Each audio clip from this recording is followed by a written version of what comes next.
نحمده ونصلي ونسلم على رسوله الكريم أما بعد فأعوذ بالله من الشيطان الرجيم بسم الله الرحمن الرحيم إن المتقين في جنات ونعيم فاكهين بما آتاهم ربهم ووقاهم ربهم عذاب الجحيم كلوا واشربوا هنيئا بما كنتم تعملون متكئين على سرر مصفوفة وزوجناهم بحور عين والذين آمنوا واتبعتهم ذريتهم بإيمان ألحقنا بهم ذريتهم وما ألتناهم من عملهم من شيء كل امرئ بما كسب رهين وأمددناهم بفاكهة ولحم مما يشتهون يتنازعون فيها كأسا لا لغو فيها ولا تأثيم ويطوف عليهم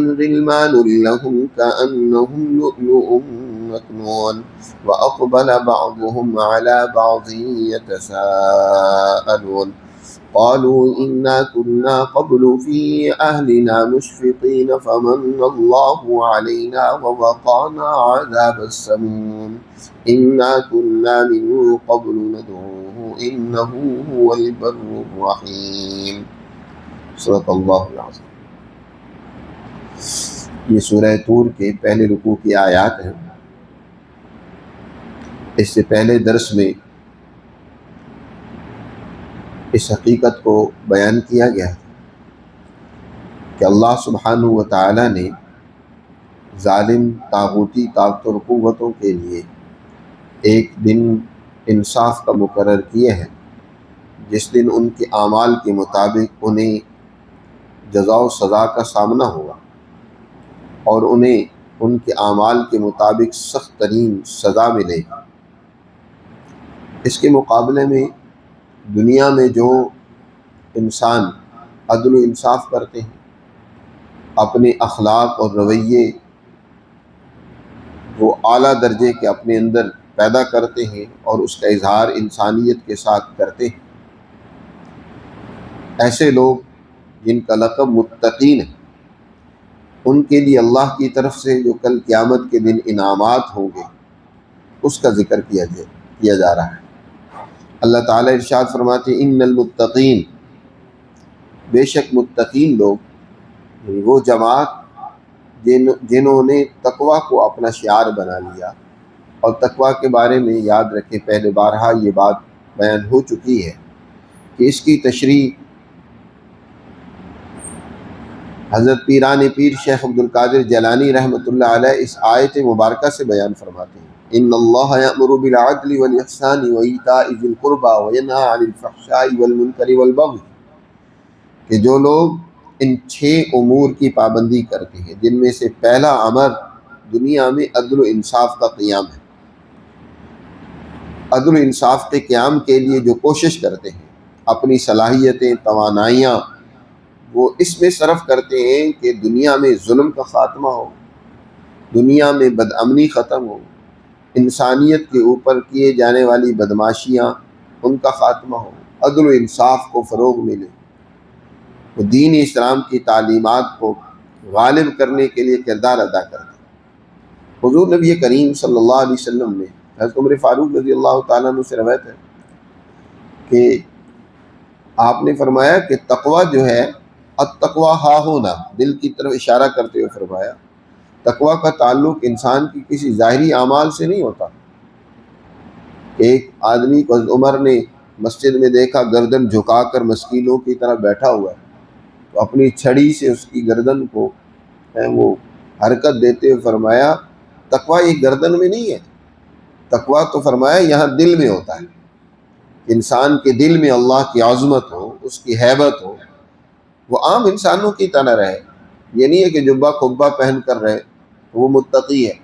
متقی انسان اس کی 4 ٹانگیں نہیں ہوتی، وہ بھی عام معاشرے کے انسان اور فرد ہوتا ہے۔ ہو سکتا ہے کہ ایک پھل کی ریڑھی لگانے والا وہ بڑا متقی ہو، اس کے دل میں اللہ کی عظمت اور محبت ہو، اور ایک 24 گھنٹے مسجد میں رہنے والا جو ہے اس کے دل میں اللہ کی عظمت اور اللہ کا وہ ڈر اور خوف نہ ہو جو اس پھل لگانے والے کے دل میں ہوتا ہے۔ اس کا تعلق تو انسانی قلوب کے ساتھ ہے کہ کس نے اپنے قلب کا رخ اللہ کی طرف موڑ لیا ہے اور کس نے اپنے دل کا رخ خواہشات کی طرف پھیر لیا. تو جس نے اپنے دل کو گندگی سے بچا لیا، خواہشات سے بچا لیا، وہ متقی انسان ہے. ایسے متقی کے بارے میں اللہ سبحانہ و تعالی ارشاد فرماتے ہیں کہ ان المتقین فی جنات و نعیم، بے شک متقی لوگ کل قیامت کے دن جنتوں میں ہوں گے اور بڑی نعمتوں میں ہوں گے. اللہ بڑے انعامات سے ان کو نوازے گا. فاکہین بما آتاہم ربہم، جو ان کا رب اور ان کا پروردگار انہیں دے گا اس پر بڑے وہ مسرور و شاداں اور فرحاں ہوں گے، بڑے خوش ہوں گے. فاکہین، فقہا اس کا معنی ہوتا ہے بڑا خوش ہونا، کسی بات کے ملنے پر، حاصل ہونے پر انسان کو بڑا سرور اور خوشی کا ہونا. تو ان کے رب کی طرف سے جو انہیں انعامات ملیں گے اس پر وہ بڑے شاداں و فرحاں ہوں گے. فاکہین بما آتاہم ربہم ووقاہم ربہم عذاب الجحیم، اور ان کا رب اس دن انہیں جہنم کے عذاب سے بچا لے گا. سب سے بڑی کامیابی ہے. خود قرآن میں اللہ نے دوسری جگہ پر فرمایا فمن زحزح عن النار وادخل الجنۃ فقد فاز، جسے جہنم سے بچا لیا گیا، جنت میں داخل کر دیا گیا، حقیقت میں وہی بڑا کامیاب ہے. تو یہ وہ کامیاب لوگ ہوں گے کہ ان کے رب ان کو جہنم کے عذاب سے چھٹکارا دے گا، ان کو بچا لے گا. اور ان کو کہا جائے گا کلوا واشربوا ہنیئا بما کنتم تعملون، کھاؤ اور پیو. ہنیئا، ہنیئا اس کا معنی ہوتا ہے مزے لے لے کر کھاؤ، پسندیدہ چیز کھاؤ، جو چاہے کھاؤ، کوئی رکاوٹ نہیں ہے، کوئی کم ہونے کا خدشہ اور ڈر نہیں ہے. جی، مزے لے لے کر کھاؤ.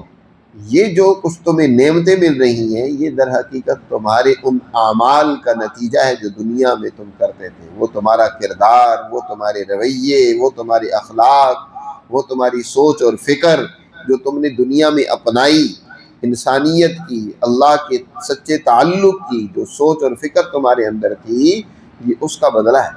بما کنتم تعملون، بسبب اس کے جو تم دنیا میں عمل کرتے تھے. قرآن نے جنتوں میں ان کو ملنے والی نعمتوں کا تھوڑا سا یہاں نقشہ کھینچا ہے کہ کس طرح اللہ ان کو جنتوں میں انعامات سے نوازے گا. فرمائے متکئین علی سرر مصفوفہ، جنت کے اندر اہل جنت وہ گو تکیے لگے ہوئے ہوں گے، صوفے بچھے ہوئے ہوں گے. جیسے کہ گھروں میں صوفے بچھے ہوتے ہیں نا، آمنے سامنے بیٹھے بات چیت چل رہی ہوتی ہے، تو اسی طرح اہل جنت کے لیے بہترین صوفے لگائے جائیں گے. بعض علاقوں میں بیٹھنے کے لیے صوفوں کی بجائے تخت لگائے جاتے ہیں. جیسے پٹھان علاقوں میں چلے جائیں نا تو وہاں لوگ بڑے بڑے ہیں وہ چارپائیاں اور بڑے بڑے تخت ہوتے ہیں جن کے اوپر گو تکیے لگے ہوتے ہیں، ان کے اوپر بیٹھے بات چیت کر رہے ہوتے ہیں. یا نیچے زمین پر بھی ہوں تو انہوں نے اس طریقے سے جگہ بنائی ہوتی ہے کہ وہ آمنے سامنے بیٹھے بات کر رہے ہوتے ہیں. مصفوفہ اسی سے صوفہ بھی ہے، صوفہ جو ہمارے ہاں استعمال ہوتا ہے. تو وہ متکئین علی سرر، ٹیک لگائے ہوئے، علی سرر، جی، تختوں پر جو بچھے ہوئے ہوں گے، ایک ترتیب سے بچھے ہوں گے. یعنی وہ صوفے گدے جو لگائے گئے ہیں ان پر وہ اہل جنت ٹیک لگا کر مزے سے بیٹھے ہوئے ہوں گے، مزے سے بیٹھے گپ شپ لگا رہے ہوں گے. یا دنیا میں تو بیچارے ڈرتے رہتے تھے یار پتہ نہیں کہاں غلطی کمزوری کوتاہی ہو جائے، ابھی بہت سارے کام کرنے ہیں. یا دنیا میں وہ اللہ کے دین کے غلبے کے لیے، پھیلاؤ کے لیے وہ آپس میں بیٹھے اس طرح میٹنگیں کیا کرتے تھے. تو جنت میں تو اب کوئی ذمہ داری نہیں ہوگی، وہاں تو ویسے ہی گپ شپ ہوگی. تو جنت میں وہ ان صوفوں کے اوپر بیٹھے ہوئے ہوں گے، اور ساتھ جب انسان اللہ کی نعمتیں کھاتا ہے نا تو اس کا کچھ فضلہ وغیرہ بھی ہوتا ہے. ہے۔ دنیا میں بھی فضلات، انسان جو بھی خوراک کھاتا ہے کوئی نہ کوئی فضلہ اس کا خارج ہوتا ہے۔ تو اہل جنت بھی جب نعمتیں کھائیں گے تو لازماً اس کے نتیجے میں اگلے درجے کی چیز تو پیدا ہوگی، خواہشات پیدا ہوں گی۔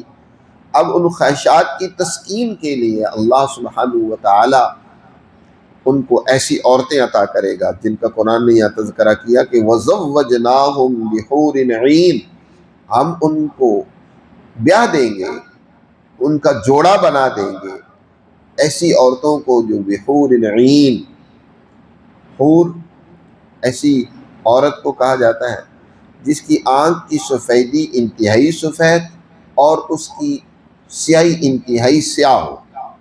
یہ خوبصورتی کی سب سے عمدہ نشانی ہوتی ہے کہ انسان کی آنکھیں جو ہیں جس کا سفید حصہ ہے وہ خوب سفید ہو اور سیاہ حصہ خوب سیاہ ہو۔ عین عینا کی جمع ہے اور اینا آیون کی تانیث ہے۔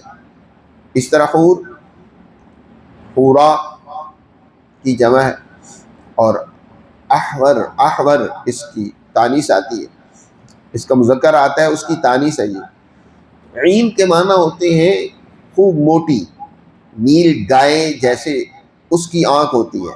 چھوٹی آنکھیں خوبصورتی نہیں سمجھی جاتی، موٹی آنکھ خوبصورتی پیدا کرتی ہے۔ تو وہ جنت کی عورتیں، قرآن نے ان کی آنکھوں کا نقشہ بھی کھینچا ہے، باقی اعضاء ان کی کیا کہنے کہ ان کی آنکھیں بھی انتہائی موٹی اور خوبصورت ہوں گی، بحور عین، ایسی عورتوں کے ساتھ کہ آنکھیں بھی بڑی دلکش ہیں، ہم ان کو ایسی عورتوں کے ساتھ ان کا نکاح کر دیں گے۔ یعنی اپنے گھر والوں میں بھی رہیں گے تو گھر والوں میں ایسی عورتیں جی دیکھنے کو دل کرے گا کہ دیکھتے ہی رہ جائیں، ایسی محبت بھری اور خوبصورت عورتیں اللہ ان کو عطا کرے گا۔ پھر اولاد، جو دنیا میں اولاد تھی وہ اولاد بھی یاد آئے گی۔ اگر اولاد میں نیکی کے حوالے سے اس درجے پر نہیں پہنچے ہوئے تھے جس پر بزرگ اور بڑے پہنچے ہوئے تھے، لیکن اولاد کی ایک نسبت، ایک تعلق، ایک محبت تو ہر انسان میں فطرتاً اللہ نے پیدا کی ہے۔ اس لیے اللہ سبحانہ و تعالیٰ اہل جنت کو ملوانے کے لیے ان کی اولادیں ان کا درجہ بلند کر دیں گے۔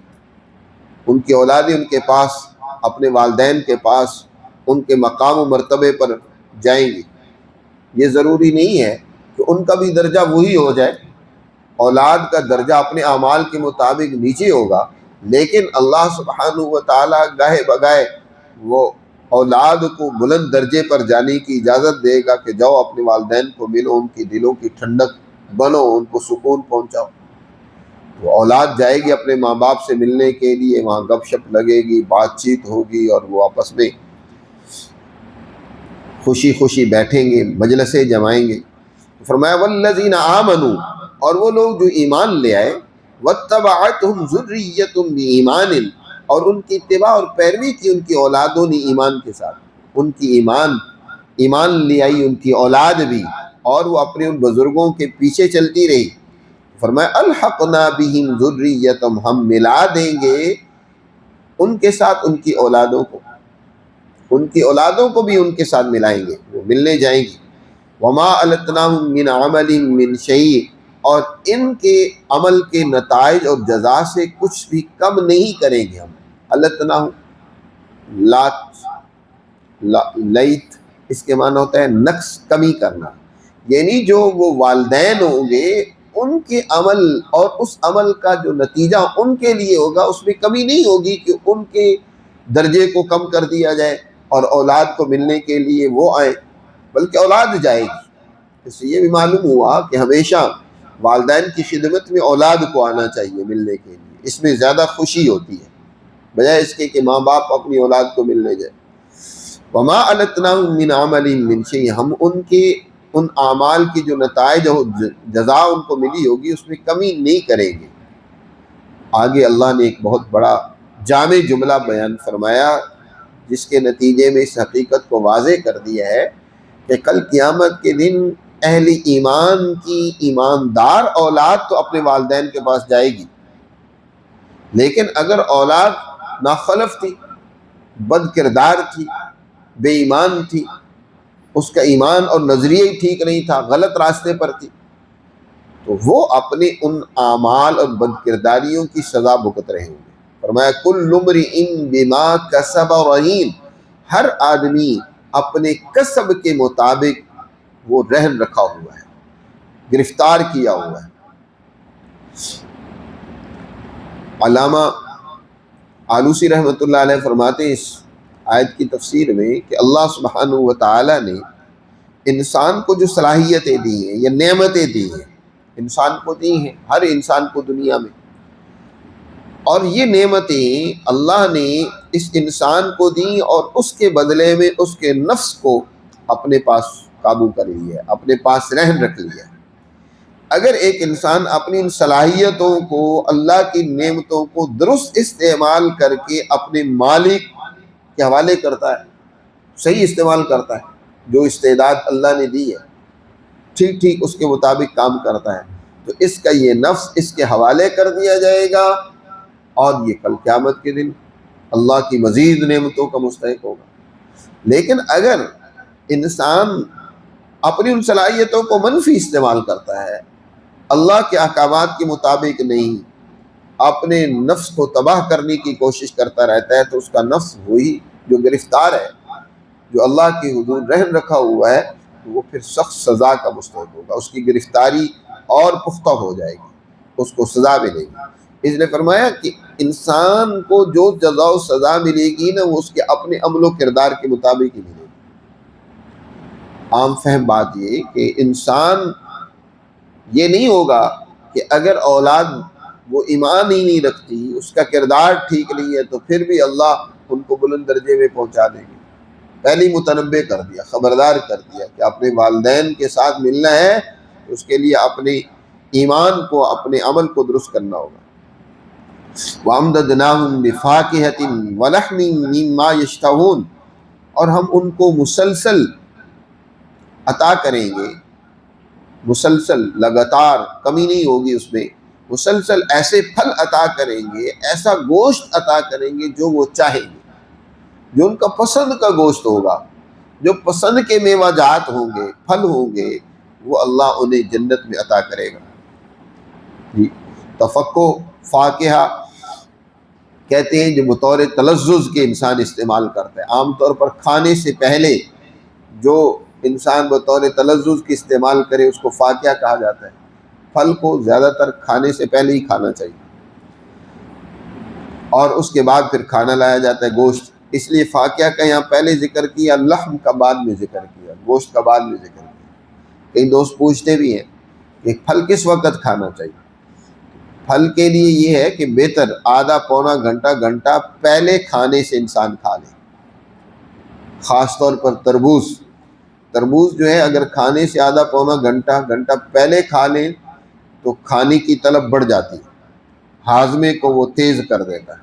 اس طرح دیگر پھلوں کا بھی ہے جی، تو وہ پہلے پیش کیے جائیں گے، جیسے ہمارے یہاں ٹھنڈے مشروبات پہلے پیش کیے جاتے ہیں، بہتر یہ ہوتا ہے کہ پہلے پھل پیش کیے جائیں۔ اہل جنت کو پھل دیے جائیں گے جو وہ چاہیں گے، ہر ایک کی پسند الگ الگ ہوتی ہے، ضرورت الگ الگ ہوتی ہے، اس طرح گوشت بھی ہر ایک کا الگ الگ پسندیدہ ہوتا ہے۔ کسی کے لیے مٹن پسندیدہ ہے تو کسی کے لیے بیف، کسی کے لیے مرغی، تو باہر کے وَلَحْمٍ مِّمَّا يَشْتَهُونَ، قرآن نے کہا جو گوشت انہیں پسند ہوگا وہ انہیں ملے گا۔ اور پھر کھانے کے بعد مشروبات کی باری آتی ہے، پینے کی باری آتی ہے، جس سے مزید ہضم بھی ہو اور لطف اندوز ہو انسان۔ تو اہل جنت کے لیے یتنازعون فیہا کأسن لا لغو فیہا ولا تأثیم، اہل جنت کو کھانے کے بعد پینے کے لیے شراب طہور دیا جائے گا، شراب، اور وہ دنیا کے شراب کی طرح نہیں ہوگا۔ دنیا کے شراب میں جو سب سے بڑا نقص ہے وہ یہ کہ انسانی عقل کو معاف کرتا ہے، انسان کو بہکا کر دیتا ہے جی۔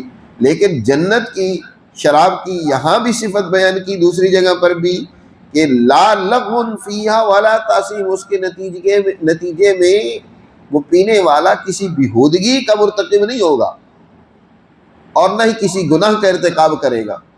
بلکہ معرفت الہیہ میں وہ مزید ترقی کرے گا۔ اس شراب کے نتیجے میں اللہ کی معرفت میں ترقی ہوگی، اس کے اندر روحانی طاقت و قوت بہت اونچے درجے کی ہو جائے گی، جسمانی طاقت و قوت بھی بڑھے گی اور روحانی اور عقلی طاقت و قوت بھی بڑھ جائے گی۔ فرمایا یتنازعون، تنازع کہتے ہیں لپک کر کسی چیز کو لینا۔ دنیا میں انسان آپس میں دوستوں میں جب بیٹھتا ہے نا تو مذاق اور کھیل میں ایک چیز کو جلدی سے پکڑتا ہے، دوسرے سے پہلے لیتا ہے، لپک کر لیتا ہے مذاق میں۔ تو اہل جنت جو ہے وہ اس شراب کو لپک لپک کر لے رہے ہوں گے۔ یہ نہیں ہے کہ اس میں کوئی کمی ہوگی، ایک گویا کشش اور رغبت کا بیان ہے۔ یہ تنازعون، لپک لپک کر لے رہے ہوں گے اس میں، کأسن، ایسے جام جو شراب سے، کأس ایسے پیالے یا گلاس کو کہا جاتا ہے جو بھرا ہوا ہو، خالی گلاس کو کأس نہیں کہتے بلکہ بھرے ہوئے پیالے اور گلاس۔ تو بھرے ہوئے شراب کے جام جی وہ لپک لپک کر لے رہے ہوں گے، اور ان کے پینے سے نہ تو بےہودگی آئے گی اور نہ ہی کسی قسم کی گناہ کی رغبت ہوگی۔ مزید یہ نعمتیں تقسیم کرنے والے جو غلمان ہوں گے، جو خدمتگار ہوں گے، قرآن نے ان کی بھی صفت بیان کی ہے۔ وہ خدمتگار بھی ایسے نوجوان خوبصورت لڑکے ہوں گے کہ ان کی خوبصورتی کا کیا کہنا۔ یوں سمجھو جیسے کہ سیب کے اندر موتی چھپا ہوا ہوتا ہے نا، اور اس کے اندر جیسے مستور موتی ہوتا ہے، تو فرمایا کہ وہ خدمتگار لڑکے وَيَطُوفُ عَلَيْهِمْ غِلْمَانٌ لَهُمْ، ان کے اوپر گردش کر رہے ہوں گے کھانا وغیرہ تقسیم کرنے کے لیے، خدمت کرنے کے لیے، غلمان ایسے لڑکے، لہم ان کے لیے، کأنہم لؤلؤ مکنون، گویا کہ وہ موتی ہیں جو چھپے ہوئے ہوں اپنی اس سیب کے اندر، چھپے ہوئے موتیوں کی طرح وہ خوبصورت ہوں گے۔ پھر عام طور پر جب دوست احباب گھر والے کھانا کھا لیتے ہیں نا، کھانا کھانے کے بعد پھر کچھ بات چیت شروع ہو جاتی ہے، تذکرے ہوتے ہیں، مختلف قسم کے تذکرے دنیا میں بھی ہوتے ہیں۔ انسان کوئی بات کرنا چاہتا ہے، کوئی واقعات بیان کرنا چاہتا ہے، کوئی حالات سنانا چاہتا ہے۔ اہل جنت بھی کھانا کھانے کے بعد بیٹھ کر گپ شپ کریں گے، بات چیت کریں گے۔ قرآن نے اس کا بھی یہاں نقشہ کھینچا ہے۔ فرمایا وَأَقْبَلَ بَعْضُهُمْ عَلَى بَعْضٍ يَتَسَاءَلُونَ، ان میں سے بعض کی طرف متوجہ ہو کر ایک دوسرے سے سوال کریں گے، پوچھیں گے بھی بتا تیرا دنیا میں کیا حال تھا۔ دوسرا اس سے پوچھے گا تو دنیا میں کیا کرتا تھا، آج یہاں پہنچے۔ کہیں گے سبھی اِنَّا كُنَّا قَبْلُ فِي أَهْلِنَا مُشْفِقِينَ، بے شک ہم اس سے پہلے اپنے گھر والوں میں ڈرے رہتے تھے، ہر وقت ڈر اور خوف لگا رہتا تھا، نہ معلوم کیا ہمارے ساتھ ہوگا۔ ہمارے دلوں پر اللہ کی ہیبت، عظمت اور اپنی بدعمالیاں، کمزوریاں، ان کا ڈر اور خوف بھی رہتا تھا۔ کمزوریاں بھی ہم میں ہیں، پتہ نہیں اللہ بھی ہمارے ساتھ کیا کرے گا۔ لیکن اللہ نے تو ہم پر بڑا احسان کیا، فمن اللہ علینا، اللہ نے ہم پر احسان کیا، ووقانا عذاب السموم، اور اس نے ہمیں اس جہنم کے عذاب سے بچا لیا، تیز لو اور اس آگ کے عذاب اور سزا سے اس نے ہمیں بچا لیا۔ یہ اللہ کا بڑا احسان ہوا۔ تو آپس میں بات چیت کریں گے اور دنیا میں جو حالات ان کے اوپر بیتتے تھے اس کا ذکر کریں گے۔ اِنَّا كُنَّا مِن قَبْلُ نَدْعُوهُ، فرمایا بے شک ہم اس سے پہلے دنیا میں اسی اللہ کو پکارتے تھے، اسی کی بندگی اور اطاعت کرتے تھے، اور اسی سے دعائیں کرتے تھے جہنم سے بچنے کی۔ جی اِنَّا كُنَّا مِن قَبْلُ نَدْعُوهُ، اسی سے مانگتے تھے۔ إِنَّهُ هُوَ الْبَرُّ الرَّحِيمُ، بے شک وہ رب بڑا ہی مہربان نیکوکار ہے، بڑی اپنے بندوں پر احسان کرنے والا ہے، بر ہے، الرحیم ہے، بڑا ہی مہربان ہے، اس سے بڑا مہربان کوئی نہیں ہے۔ اس نے ہم پر بڑی مہربانی کی، بڑے احسانات کیے کہ ہمیں جہنم کے عذاب سے بچا لیا۔ تو اس طریقے سے اللہ سبحانہ و تعالی دونوں جماعتوں کا تذکرہ کرتا ہے۔ ایک طرف وہ لوگ جنہوں نے دنیا میں ظلم، طاغوتیت اور دنیا میں بے ایمانی کے اعمال کا ارتکاب کیا، ان کو اپنایا، ان کے لیے جو سخت ترین سزا ہوگی اس کا قرآن نے ذکر کیا۔ اور ان کے مقابلے میں جو متقین ہیں، اللہ سے ڈرنے والے ہیں، اپنے عمل اور اپنی نظریے اور فکر کو درست رکھتے ہیں، تو اللہ نے ان کے لیے جو نجات اور کامیابی رکھی ہے، جو انعامات رکھے ہیں، ان کا یہاں تذکرہ کی ہے۔ اللہ ہمیں سمجھ نصیب فرمائے اور سچی متقی جماعت کا ہمیں بھی حصہ بنائے۔